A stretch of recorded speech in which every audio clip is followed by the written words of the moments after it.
আজ আমি আলোচনা করব ছাত্রছাত্রীদের পড়াশোনা কি করে অনেক বেশি ভালো হবে তার উপর একটা নির্দিষ্ট টপিকের উপর। কি লিখেছি আগে আমরা দেখে নিই যে how does the student learn improved writing clarity from mind performance course. মানে মাইন্ড পারফরমেন্স ইমপ্রুভ করে কিভাবে রাইটিং ক্ল্যারিটি, লেখার যে স্বচ্ছতা সেটাকে অনেকাংশে ইমপ্রুভ করা যায়। আমি গত 25 বছর ধরে ক্লিনিক্যাল নিউরোসাইকিয়াট্রি নিয়ে কাজ করার সুবাদে এই মাইন্ড পারফরমেন্স ডেভেলপ করেছি। আমার শেখানো নিজস্ব কোর্স আছে, সেগুলো ইচ্ছে করলে তোমরা জয়েন করতে পারবে। আপাতত এই স্বল্প পরিসরে তোমাদের আমি 5টি খুব সহজ এবং পাওয়ারফুল টেকনিক্সের কথা আলোচনা করব, যেটা দিয়ে তোমরা জানতে পারবে এবং ইমপ্রুভ করতে পারবে তোমাদের রাইটিং ক্ল্যারিটিকে। চলো আমরা সেগুলো একটু দেখি।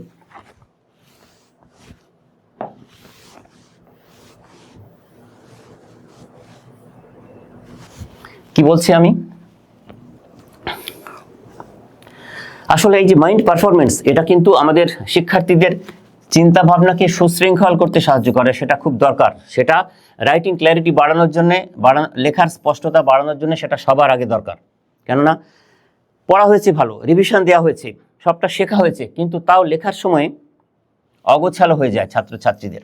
আমাদের হতো, তোমাদের সবার হয়। তাহলে আমি 5টি খুব সহজ কৌশল, টেকনিক শেখাবো, যেখানে তোমরা সহজেই বুঝতে পারবে যে কিভাবে চর্চা করলে এই রাইটিং ক্ল্যারিটিটা ইমপ্রুভ করবে অনেকটা। প্রথম যে টেকনিকের কথা বললাম আমি, স্ট্রাকচার্ড ব্রেন ডাম্পিং।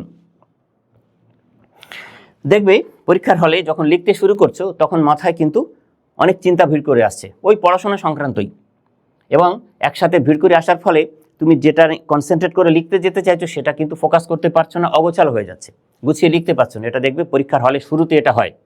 তাহলে পরীক্ষার হলে পরীক্ষা দিতে শুরু করার আগে 3 থেকে 5 মিনিট একটা কাজ করে নাও তোমরা। খুব সহজ, দেখো কত সহজ এই ব্রেন ডাম্পিং। না, যা কিছু মাথায় আসছে, অন্য কোনো সাবজেক্ট, অন্য কিছু, যা কিছু ভয় পরীক্ষা সংক্রান্ত আগে পরে, সবটা একটা কাগজে ছোট্ট একটা চিরকুটে তুমি লিখে ফেলো। সেটাকে বলা হয় ব্রেন ডাম্পিং। এবং সেগুলোকে গুরুত্ব অনুযায়ী 1, 2, 3, 4, 5, 6 করে নাম্বারিং করো। কিভাবে ব্রেন ডাম্পিং হলো? না, তোমার ব্রেনকে এটা ডিস্টার্ব করছিল, অগোছালো করে দিচ্ছিল, ডিস্ট্র্যাক্ট করছিল। সেটা যখন তুমি কাগজে লিখে ফেললে তখন সেটা ব্রেনে আর নেই, ওটা তুমি ফেলে দিলে, মানে ব্রেন থেকে বের করে দিলে। সেই জন্য বলা হয় ব্রেন ডাম্পিং। এটা করে দিলে কি হবে, ওই যে ডিস্ট্রাকশন মোডের ছিল ব্রেন, সেটার থেকে কিন্তু তুমি বেরিয়ে আসলে। এই ব্রেন ডাম্পিং একটা প্রমাণিত পদ্ধতি, এবং এতে কি হয় না, মস্তিষ্কের ওপর থেকে অতিরিক্ত চাপ কমে যায়, ব্রেনের ওপরে যে টেনশন তৈরি হয় সেটা অনেকাংশে কমে যায়। তার ফলে প্রিফ্রন্টাল কর্টেক্স অনেক বেশি শক্তিশালী হয় এবং স্মৃতি তাড়াতাড়ি উজ্জীবিত হয়ে তোমাকে পরীক্ষার হলে উত্তর দ্রুত গতিতে লিখতে সাহায্য করে, এবং যা কিছু তুমি লজিক্যালি শিখেছিলে সেগুলো কিন্তু তোমার সামনে চলে আসে খুব তাড়াতাড়ি। এই টেকনিকটার নাম স্ট্রাকচার্ড ব্রেন ডাম্পিং। চলো এরপরে দেখি আরও 4টি টেকনিক আছে, সেগুলো কি? খুব অসাধারণ ছোট ছোট টেকনিক। এখানে দেখো আমি লিখেছি the pyramid thought architecture. Pyramid thought architecture খুব সহজ। তুমি যদি কিছু স্পষ্ট লিখতে চাও তার প্রধান শর্ত কি? স্পষ্ট লেখার প্রধান শর্ত হচ্ছে যে গুরুত্বপূর্ণ কথাটা আগে বলা। একটা বড় উত্তর, যখন উত্তরপত্র শিক্ষক মহাশয় যিনি এক্সামিনার দেখেন, তিনি কিন্তু পুরোটা ধরে ধরে পড়েন না, শুরুটা দেখেই তিনি বুঝে যান। তাহলে প্রধান শর্ত হচ্ছে গুরুত্বপূর্ণ কথাটি আগে বলা। তাহলে টেকনিক্সটা কি না, এই পিরামিড একটা টেকনিক। মানে কি করে করতে হবে না, ওই পুরো উত্তরের মেন যে কনক্লুশন সেটাকে আগে লিখবে, আগে মনে রাখবে। তারপরে তার সপক্ষে বিপক্ষে যে আর্গুমেন্টগুলো আছে সেগুলো, তারপরে সবশেষে থাকবে কিন্তু তথ্য বা ডেটা, এক্সাম্পল, সেগুলো। এগুলোকে যদি পিরামিড ফর্ম, মানে সবার মাথার উপরে লিখতে হবে তোমাকে। পিরামিড মানে এরকম একটা, তো একদম টপে তোমার থাকবে মেন কনক্লুশন, তারপরে আস্তে আস্তে আর্গুমেন্টস, তারপরে ডেটা এবং এক্সাম্পল। কি হবে এতে না, আমাদের মস্তিষ্ক একদম সোজা পথে চলবে, লিনিয়ার প্রসেসে চলবে এবং চিন্তা করতে শেখাবে। তাহলে যে তথ্যগুলো যেভাবে তুমি শিখেছো, ইনফরমেশনগুলো এবং নলেজে কনভার্ট করে রেখেছো, সেগুলো পরীক্ষার খাতায় তার ম্যানিফেস্টেশন হবে। এবং এইভাবে লিখলে একজন পরীক্ষক, উত্তরপত্র যিনি চেক করছেন, সহজেই শিক্ষার্থীর বক্তব্য বুঝতে পারবেন, বুঝতে তার কোনো বিভ্রান্তি তৈরি হবে না। তিনি বুঝে নেবেন যে সবটা পড়াশোনা করেই সে উত্তরটা লিখেছে। তার ফলে তাতে পরীক্ষায় সে নম্বরও অনেক বেশি পাবে। এই টেকনিকটা রাইটিং ক্ল্যারিটি ইমপ্রুভ করতে অনেকটা কাজে লাগে। আরও 3টি টেকনিক আমি বলবো। কি আছে? নম্বর 3 নম্বর একটি টেকনিক, এখানে আমরা বলছি ইলিমিনেটিং কগনিটিভ ক্লাটার। ইলিমিনেটিং কগনিটিভ ক্লাটার কীরকম? বাংলায় লেখা আছে মানসিক আবর্জনা দূর করা। অনেক সময় আমরা দেখবো, আমরাও করেছি, তোমরাও করো ছাত্রছাত্রীরা, পরীক্ষায় উত্তর লিখছে হয়তো 20 নম্বরের প্রশ্ন বা 10 নম্বরের একটু বড় লিখতে হবে। এবার অত তথ্য তোমার কাছে নেই, অত ভালোভাবে সাবজেক্টটা চর্চা করা নেই। তুমি শব্দ সংখ্যা বাড়াতে গিয়ে আমরা কি করি, অনেক অপ্রয়োজনীয় শব্দ উত্তরপত্রের মধ্যে লিখি বা অনেক জটিল বাক্য ব্যবহার করে ফেলি। তাতে কি হয় না, লেখার স্পষ্টতা কিন্তু অনেকাংশে নষ্ট হয়ে যায়। এটা আমরা অনেকেরই করি প্রয়োজন বুঝে। তো সেটা কি করে বন্ধ করব না, টেকনিক্সটা হচ্ছে ইলিমিনেটিং কগনিটিভ ক্লাটার। এই কগনিটিভ ক্লাটার থেকে আমরা বেরোবো কিভাবে না, বলছি আমি যে 1 আইডিয়া 1 সেন্টেন্স, মানে আমরা তো প্যারাগ্রাফ করে করে পুরো উত্তরটা লিখবো, তাহলে একটা বাক্যে একটা নির্দিষ্ট তথ্য কমপ্লিটলি থাকবে, সেখানে কোনো রিডান্ডেন্ট শব্দ থাকবে না, জটিল কোনো বাক্য ব্যবহার করবো না, একদম স্পষ্টভাবে যা বলতে চাইছি, যা উত্তর চেয়েছি আমি সেটুকুই লিখবো, যেটুকু জানি সেখান থেকে। এই 1 আইডিয়া 1 সেন্টেন্স ফর্মুলাটা ইউজ করতে হবে। এটাতেই কগনিটিভ ক্লাটার ইলিমিনেট হয়ে যায়। এতে কি হয় না, আমাদের মস্তিষ্কের যে ভার্বাল প্রসেসিং ক্ষমতা সেটা খুব বাড়ে। আসলে এই যে ভার্বাল প্রসেসিং ক্ষমতা বাড়ানোর যে প্র্যাকটিক্যাল মেকানিজম আছে, সেগুলো শিখতে হলে আমার যে মাইন্ড পারফরমেন্স কোর্স আছে সেখানে তোমাদের জয়েন করতে হবে। আপাতত এগুলো বুঝে নিয়ে চর্চা করলেও তোমরা অনেকটা উপকার পাবে। এবং সবসময় যিনি খাতা দেখছেন তার কাছে খুব সহজবোধ্য জিনিস, কঠিন জিনিসটা সহজ করে লিখতে পারাটাই কিন্তু সবচেয়ে বড় ক্রেডিট ছাত্রছাত্রীদের। তাহলে অহেতুক অলঙ্কার, কঠিন শব্দ এগুলো না লিখে সহজ ছোট ছোট বাক্যে মনের ভাব প্রকাশ করো, তাহলে কি হবে, লেখার মানও বাড়বে এবং স্পষ্টতা অনেক গুণ বেড়ে যাবে। আমরা এই স্পষ্টতাই চাইছিলাম যে রাইটিং ক্ল্যারিটি কিভাবে বাড়বে। সুতরাং এই টেকনিকটি খুব পাওয়ারফুল, এটা তোমাদের ফলো করতে হবে। আরও 2টো ব্রিলিয়ান্ট টেকনিক আছে, সেগুলো একটু দেখো। কি আছে? 4 number, visual mapping for logical flow. কি বলছে এখানে?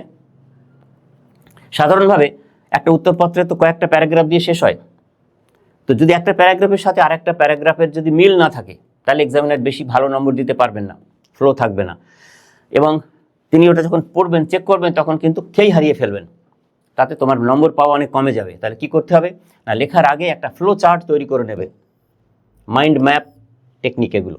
ফ্লো চার্ট তৈরি করা খুব সোজা, আজকাল স্কুলে শেখানো হয়। তো ফ্লো চার্টটা তোমার মতন, তোমার যে উইক পয়েন্ট সেগুলোকে ফোকাস করে ফ্লো চার্টটা তৈরি করে নিয়ে, যদি একটা পয়েন্টের সাথে আরেকটা পয়েন্ট কিভাবে যুক্ত করতে হবে নিজে কাস্টমাইজ করে তুমি এটা তৈরি করে রাখতে পারো, তাহলে যে কোনো উত্তর ঠিকভাবে একটা প্যারাগ্রাফের সাথে আরেকটা প্যারাগ্রাফের ব্যালেন্স রেখে যে লিখতে হবে, সেটা কিন্তু তুমি তখন লিখতে পারবে। কেননা এই পদ্ধতি যে চর্চা করে রাখলে কি হবে, তোমাদের ব্রেন, আমাদের মস্তিষ্ককে তোমার মস্তিষ্ককে তুমি একটা রোড ম্যাপ দিয়ে রাখলে, যে এই পদ্ধতিতে যাব, এই ফ্লো চার্ট ফলো করে যাব। তাতে কি হবে, লেখার মধ্যে একটা সুন্দর ছন্দ থাকবে এবং ধারাবাহিকতা বজায় থাকবে। এক্সামিনার বুঝতে পারবেন যে সাবজেক্টটা ভালো করে শিখে সে ঠিকভাবে রিপ্রোডিউস করেছে পরীক্ষায়। এবং তখন তুমি একটা আইডিয়া থেকে আরেকটা আইডিয়াতে যখন শিফট করবে উত্তরপত্রে, তখন সেই লেখাগুলো তাড়াতাড়ি রিট্রাইভাল ক্যাপাসিটির মাধ্যমে তোমার রিকল করতে সুবিধে হবে এবং তোমার লেখার কোয়ালিটি অনেকাংশে ইমপ্রুভ করবে। এটাকেই বলা হয় visual mapping for logical flow. এই ভিজুয়াল ম্যাপিং খুব প্রমাণিত একটি পদ্ধতি। শেষ আমরা দেখব দ্য রিডার্স লেন্স মেটাকগনিশন। এটা একটু জটিল জিনিস, আমি জাস্ট সংক্ষেপে বুঝিয়ে দেওয়ার চেষ্টা করি। এর অনেক প্র্যাকটিক্যাল ইমপ্লিকেশনস আছে, সেগুলো শিখতে হবে। এখানে দেখেছি আমি তো ভাবলাম যে আমি পড়াশোনা করেছি, ঠিক উত্তর লিখেছি, আমি ছাত্রীদের কথা বলছি। কিন্তু তুমি যেটা করবে, তুমি যে ঠিক লিখেছো, স্পষ্ট লিখেছো, সেটা অন্যের চোখ দিয়ে দেখতে হবে, তোমাকেই দেখতে হবে। তাহলে কি করবে না, লেখা শেষ করার পরে, উত্তরটা লেখা শেষ করার পরে 1 মিনিটের জন্য তুমি একদম নিজের থেকে বেরিয়ে যাও, নিজেকে একজন এক্সামিনারের পজিশনে বসাও, বসে তখন লেখাটা দ্রুত পড়ো, তোমারই লেখা। তাহলে কিন্তু তাড়াতাড়ি ভুল ত্রুটিগুলো মনে পড়বে, ধরা পড়বে। এটা একটা মেটাকগনিটিভ পদ্ধতি। এটা যদি একজন পরীক্ষার্থী ফলো করে তাহলে তার নিজের ভুল, যে বাক্যগুলো অস্পষ্ট মানে ভালো করে বুঝিয়ে লিখতে পারেনি, সেগুলো সে নিজেই জেনে যাবে। কেননা যে উত্তর লেখে সে ভাবে যে আমি কি লিখেছি, কি লিখতে চেয়েছিলাম, মনে হয় ঠিক লিখেছি। কিন্তু বেশি ইম্পর্টেন্ট পাঠক কি বুঝছেন, এক্সামিনার কি বুঝছেন। তাহলে অন্যের দৃষ্টি দিয়ে যদি দেখা হয় নিজের লেখা, তাহলে ভুল ত্রুটিগুলো সংশোধন হবে। তাহলে আবার সেগুলো কারেকশন করে তুমি উত্তরটা সুচারুভাবে সাজিয়ে লিখে দিতে পারবে। এটাকেই সংক্ষেপে বলা হয় দ্য রিডার্স লেন্স মেটাকগনিশন, মানে পাঠকের দৃষ্টিতে দেখা। এই ছিল 5টি টেকনিক। আমরা শেষ করেছি কিভাবে, বলছি কনক্লুশনে, যে লেখার স্পিড বাড়বে, ক্ল্যারিটি বাড়বে এই 5টি টেকনিক যদি তোমরা ফলো করো। এছাড়াও আরও অনেক প্রমাণিত অসাধারণ সব মাইন্ড পারফরমেন্স টেকনিক আছে। তো কি হবে, এইগুলো করলে তুমি যে উত্তর লিখলে উত্তরের মূল পয়েন্টগুলো একজন পরীক্ষক খুব তাড়াতাড়ি খুঁজে পাবেন, যা তোমাকে বেশি নম্বর পেতে সাহায্য করবে। এটা একটা ব্যাপার। আর ওইভাবে লিখতে পারলে তোমার মধ্যে আত্মবিশ্বাস বাড়বে। যে কোনো কঠিন বিষয় তুমি উত্তরপত্রে বা ভার্বাল মোডে তুমি সহজভাবে বোঝাতে সক্ষম হবে তোমার শিক্ষক মহাশয়কে। এবং আরও কি একটা হবে না, একাডেমিক পড়াশোনার পাশাপাশি তুমি যখন ভবিষ্যতে প্রফেশনাল লাইফে যাবে তখন তোমাকে রিপোর্ট লিখতে হবে, ইমেল লিখতে হবে। তো এগুলো করতে তুমি তখন অনেকের থেকে এগিয়ে থাকবে তুমি। সংক্ষেপে আমি এই টেকনিক, এই যে রাইটিং ক্ল্যারিটি ইমপ্রুভ করার যে মেকানিজমগুলো থেকে যেটা বলতে পারি, যে মস্তিষ্ক আমাদের সবসময় তথ্যের জঙ্গলের মধ্যে থাকে। সেখান থেকে বেরিয়ে এসে এই টেকনিকগুলো তোমরা যদি 5-10 মিনিট চর্চা করো বেশ কয়েকদিন, তাহলে স্বচ্ছ কাঁচের মতো পরিষ্কারভাবে তুমি কিন্তু চিন্তাভাবনা করতে পারবে এবং তা উত্তরপত্রে পরীক্ষার খাতায় তুমি ফুটিয়ে তুলতে পারবে। আমি শেষে বলবো যে এখানে লিখেছি কথাটা আমি, যে স্পষ্ট চিন্তাই হলো স্পষ্ট লেখার মূল চাবিকাঠি। সুতরাং দেখো, ছোট ছোট টেকনিক এগুলো ফলো করে কিন্তু you can well improve your writing clarity. এই চর্চাগুলো সুন্দরভাবে তোমরা করে তোমাদের পড়াশোনায় অনেক উন্নতি করো। শরীর সুস্থ রেখে, মন ভালো রেখে পড়াশোনায় সমস্ত ছাত্রছাত্রী সাফল্য পাক, সবার জন্য এই প্রার্থনা।